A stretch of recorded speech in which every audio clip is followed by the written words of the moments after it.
para o quarto e fecha a porta, porque é com você que Deus quer falar.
Glória a Deus.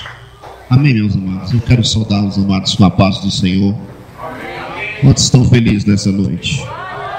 Quantos aqui amam a palavra de Deus? Quantos vieram ouvir o que Deus quer falar? Amém? Então, sem perca de tempo, vamos abrir as nossas Bíblias no livro de 2 Reis. Louvado seja Deus. No capítulo de número 4.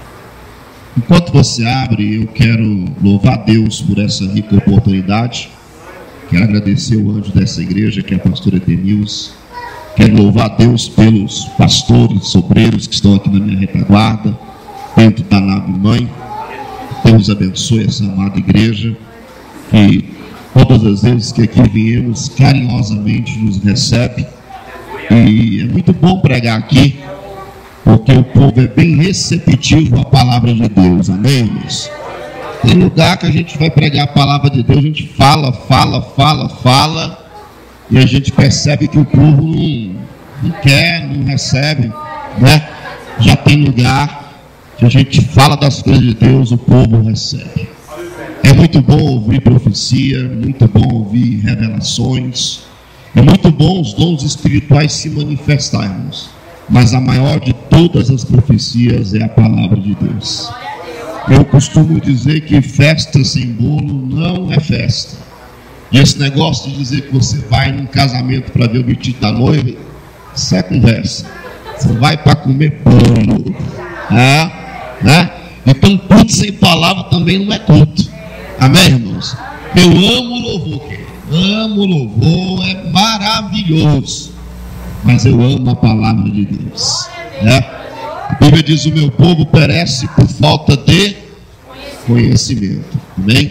Então nós precisamos ter mais conhecimento das coisas de Deus. Abra comigo 2 Reis, capítulo de número 4. Eu quero ministrar a palavra ao coração dos irmãos. Em 2 Reis, capítulo de 4. Olha aí, Deus te usando aí. Aleluia. Aleluia. Essa voz bonita que eu tenho de besouro, né, irmãos? Tem que dar uma... A altura tá boa, só dá um brilhozinho. Aleluia. 2 Reis, capítulo de número 4. Quem achou, diga amém. Quem não achou, peça ajuda. Amém? A benção. Muito bom. Diz-nos assim: certa mulher das mulheres dos discípulos dos profetas clamou a Eliseu dizendo: meu marido, teu servo, morreu, e tu sabes que ele temia ao Senhor.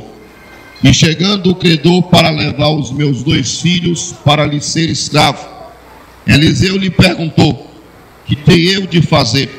Dize-me, que é o que tens em casa? E ela respondeu: a tua serva não tem nada em casa senão uma botija de azeite. Então disse ele: vai e pede emprestadas vasilhas a todos os teus vizinhos, vasilhas vazias e não poucas. Então entra e fecha a porta sobre ti e sobre os teus filhos, e deita o teu azeite, e todas aquelas vasilhas põe à parte a que tiver cheia. E partiu, pois, ele, e fechou a porta sobre si e sobre seus filhos, E este lhe chegava as vasilhas, e elas as enchia, e enchia as vasilhas. E disse ela a um dos filhos: chega-me aqui mais uma vasilha. Mas ele respondeu: não há mais vasilhas, nenhuma. E o azeite parou.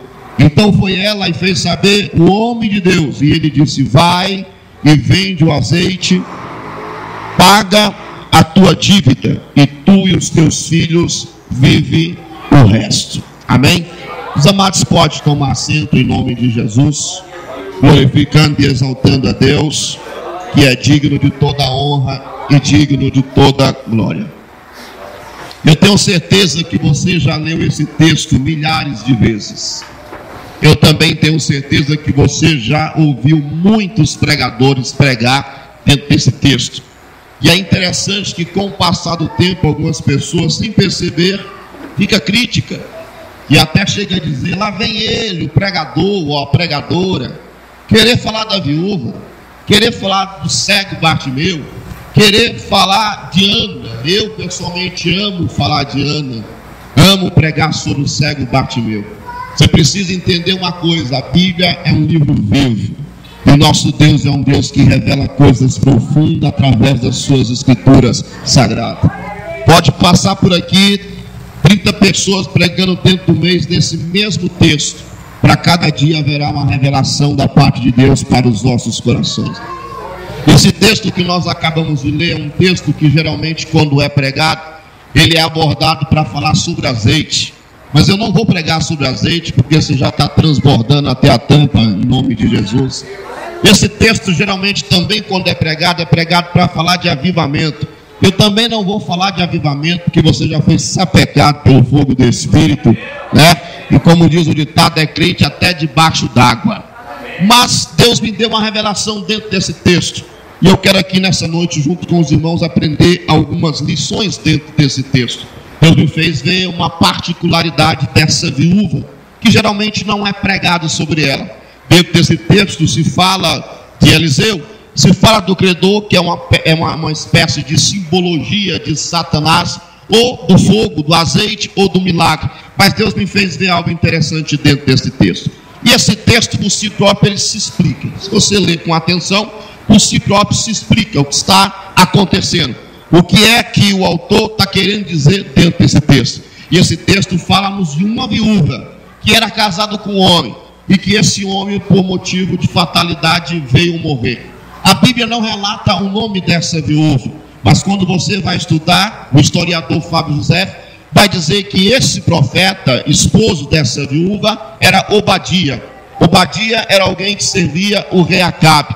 Obadia era alguém que fazia parte da escola de profeta. Escola de profeta que, segundo a Bíblia e a história, foi fundada pelo profeta Samuel, que passa para a mão de Elias e depois vai passar para a mão do profeta Eliseu. A Bíblia vai nos dizer que Acabe, ele veio se casar com uma mulher chamada Jezabel, um casamento misto, um casamento fora da vontade de Deus. E nesse casamento, segundo a história, há um interesse político, há um interesse espiritual, e Acabe na Bíblia ou na história é tido como o homem banana ou o homem pamonha, aquele que faz tudo que a mulher quer. Na verdade, irmãos, é porque Jezabel era endemoniada. Aquilo ali tinha demônio até na sobrancelha, no tutano do osso, como diz alguns pregadores pentecostal. E não demora muito, ela domina literalmente Acabe, e ela é usada por Satanás, e ela vai editar um edito dizendo que dali em diante não se pode mais pregar ou profetizar sobre o Deus de Israel.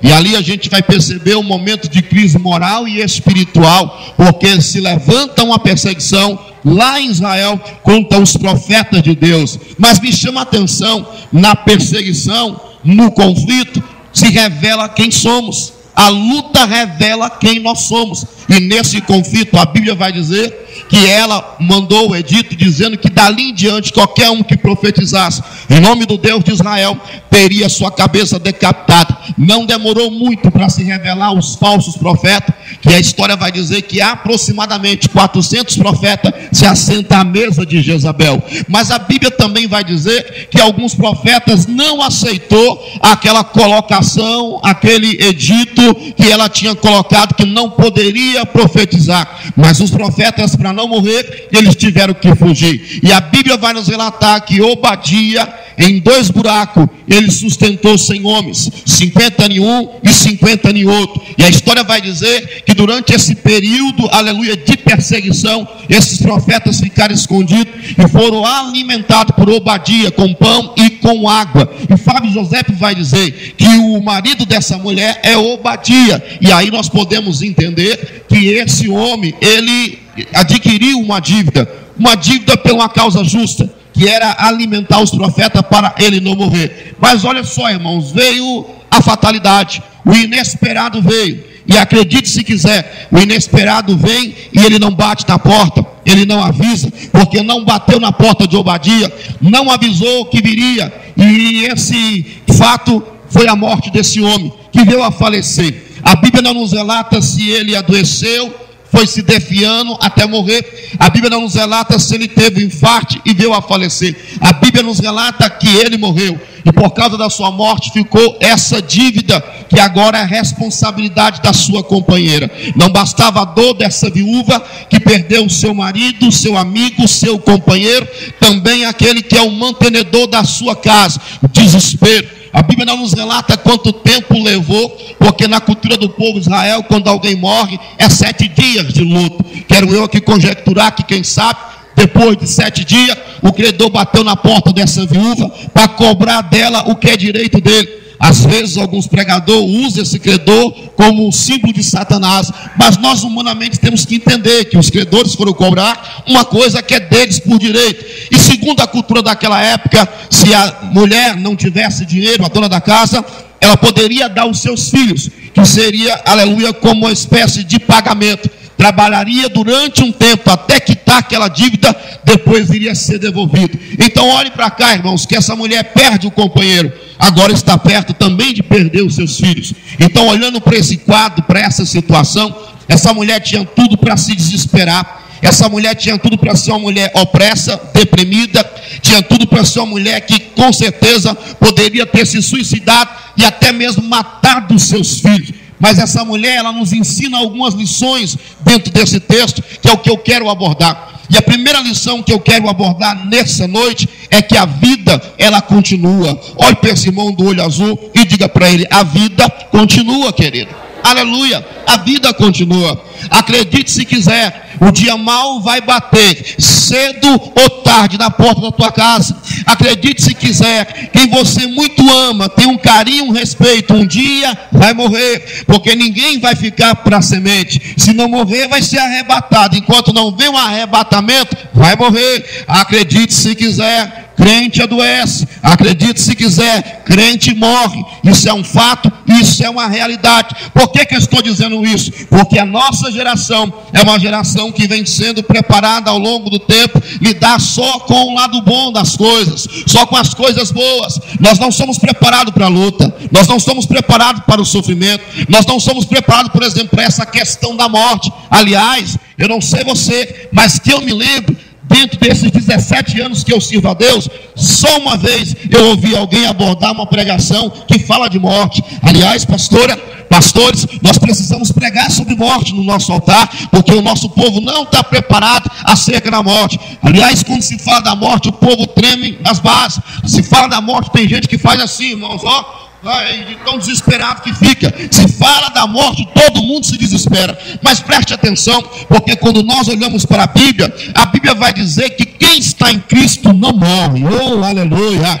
Quem está em Cristo dorme. Dormir fala de descanso. Segunda coisa que você tem que aprender: se tu está em Cristo, tu sabe para onde tu vai. A Bíblia diz que quem morre em Cristo não vai para o céu, porque não é o arrebatamento e não é o juízo da igreja, mas vai para um lugar assim chamado paraíso ou seios de Abraão. Já está em descanso, já vai se encontrar com Paulo, Pedro, Jacó, Isaac, Abraão, Maria e Ana. Mas quem morre sem Cristo vai para o Hades, que também não é o inferno, porque não vê o julgamento. A palavra Hades no grego significa lugar de tormento. Não é o inferno, mas já está em tormento. Então olhe para cá, querido, por que ter medo da morte? Se nós sabemos que crente não morre, crente dorme, crente descansa, e mesmo que venha descansar no Senhor, nós vamos nos encontrar, aleluia, com os nossos irmãos em Cristo. Então olhe para cá, é uma coisa que não é para ter medo, não é para ter desespero. Quantos estão me entendendo aqui? Crente não morre, crente dorme. Aleluia. Quantos aqui quer dormir no Senhor aqui em nome de Jesus? Quantos aqui quer descansar no Senhor em nome de Jesus? Então no final eu vou fazer uma oração para Deus levar meia dúzia de gente aqui para o céu. Quem quer? Eu também, varão. Se Jeová falar, chegou a tua hora, camarada. Opa, agora, eles vêm aqui. Quero subir que nem um foguetinho, irmãos. Meu irmão. Então olha para cá, nossa geração não é preparada para isso. Então a primeira lição que eu aprendo com essa viúva é que a vida continua, meu irmão. Morreu. A vida continua. Tem gente, irmãos, que perdeu alguém que amava, um esposo, uma esposa, um parente, e até hoje está sofrendo. É igual a irmã que estava sofrendo, chorando. E perguntaram para ela o que foi, que você só vive chorando nos cantos, né? Perdi meu grande amor, meus pesos. Quanto tempo? Já tem 10 anos. Deus, irmãos. É como diz o canto aí, lavou, tá nova, sacode a poeira, a vida continua. É verdade. Quando a gente não entende essa realidade, a gente fica preso a um sentimento chamado opressão, depressão, e não rompemos. Quantas pessoas que pararam de viver porque a porta se fechou. Meu irmão, quero saber se a porta se fechou. Eu estou preocupado com a chave. A porta pode se fechar, você não pode perder a chave. E a Bíblia diz que ele tem a chave de Davi, e a porta que ele abre ninguém pode fechar. Pessoas que levaram fora na vida sentimental e estão se lamentando. Minha irmã, de graça, esse miserável aí, Deus te deu foi um livramento, porque se te amasse de verdade, não tinha te abandonado, não é verdade? Aí está aí achando que, aleluia, acabou os homens da face da terra, apesar que o homem está em escassez, né, meu irmão? Mas ainda tem, a vida continua. Uma porta se fecha aqui, outras portas se abrem ali, meu irmão. A vida continua. Pessoas que estão paradas porque caíram. A Bíblia diz que o justo vai cair 7 vezes, mas 7 vezes não vai ficar prostrado. A vida continua. Pessoas que no passado foram, pessoas que no passado tinha, pessoas que no passado fazia acontecer. Mas você não vive o passado, você vive o presente. E a vida continua. Olha para esse irmão do olho azul, diga para ele, a vida continua. Diga para ele, faça a sua parte, que Deus vai fazer a parte dele. Esse negócio de crente está dentro da caverna, esse negócio de crente está com opressão, depressivo, chorando leite derramado, dizendo, ó céu, ó vida miserável, sou patinho feio. Isso não é coisa de Deus não, meu irmão. Sacuda a poeira, levanta, a vida continua. Enquanto houver vida, há esperança. A Bíblia vai nos dizer no livro do profeta Jeremias, que a cada manhã Deus renova as nossas forças. Então a primeira lição que eu aprendo com essa mulher é que a vida continua. E como ela entende que a vida continua, ela não pode parar, porque se ela parar, ela vai perder os seus filhos. Aí ela vai tomar uma decisão, e a sua decisão é ir atrás do profeta. Repita comigo, profeta. Repita comigo, profeta.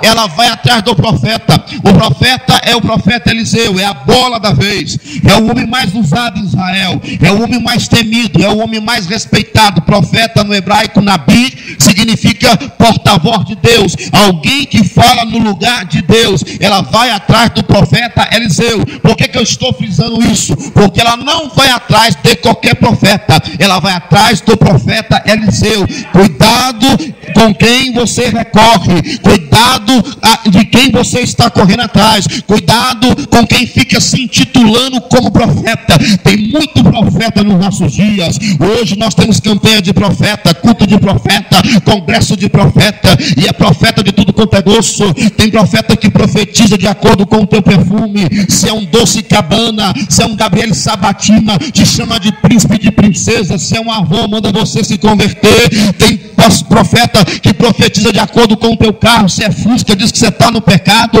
Se é um carro importado, te chama de príncipe ou princesa. Tem profeta que não pode entrar dentro da igreja e ver alguém chorando, que ele já quer ir lá profetizar e consolando. Eu não sei você, mas quando eu entro num ambiente que o Deus vive é invocado, eu choro, porque eu sinto a presença de Deus. A Bíblia diz: bem-aventurados são os que choram, porque eles são consolados. Tem profeta que entra dentro da igreja, ele não pode ver uma mulher sem aliança no dedo, que ele já quer profetizar casamento. Cuidado, meu irmão, porque nem todo mundo que diz profeta é profeta, nem todo mundo que diz no nome do Senhor é o Senhor. Jeremias diz que muitos dizem que viu em nome de Deus e não viu nada, falaram em nome de Deus e Deus não falou nada. Cuidado, porque em vez de você buscar bênção, você pode buscar maldição. Eu não sei você, mas eu acredito em profeta, irmãos. Eu acredito que Deus ainda usa profeta. Então olhe para cá, ela não vai atrás de qualquer profeta, ela vai atrás do profeta Eliseu, o homem de Deus, o homem que tem a resposta. Mas esse texto me chama a atenção, porque quando ela chega lá para falar com Eliseu, a Bíblia vai nos dizer que a princípio Eliseu diz bem assim: o que tem eu de fazer? E aí Deus me fez ver algo. O profeta Eliseu naquele momento não tinha nada para fazer. O profeta naquele momento não tinha visão de Deus e não tinha revelação de Deus. E aí eu aprendo uma coisa dentro desse texto: o fato de eu ser profeta, o fato de você conhecer um profeta, o fato de você ser profeta, não significa que todas as vezes haverá uma visão e uma revelação. Pessoalmente eu sou muito preocupado com esses profetas que todo dia, toda hora tem profecia e tem revelação, varão. Porque, meu irmão, é um alto preço para ter uma visão de Deus. Agora tem uns que parecem um fugioca, irmão, revela tudo, a todos e a toda hora. Não, meu irmão, tem hora que a gente tem que chorar, tem que gemer para ouvir a voz de Deus. Agora tem uns, meu, que bota a mão na cabeça, canta que me leva, e leva mesmo, irmão. Mas não é para bênção, não é para maldição. Então olhe para cá. A princípio o profeta não tinha profecia. A princípio o profeta não tinha uma revelação da parte de Deus. O que tem eu de fazer? Isso mostra o lado da humanidade do profeta, que não é um semideus, nem um semissanto, é um homem que carece inteiramente da dependência do Espírito Santo de Deus. Outra coisa que eu aprendo aqui, que o texto vai nos falar: ela não sufoca o profeta. Olhe para cá, ela não sufoca o profeta. Porque tem gente, irmãos, que quer espremer o profeta. Tem gente que quer encostar o profeta na parede. Tem gente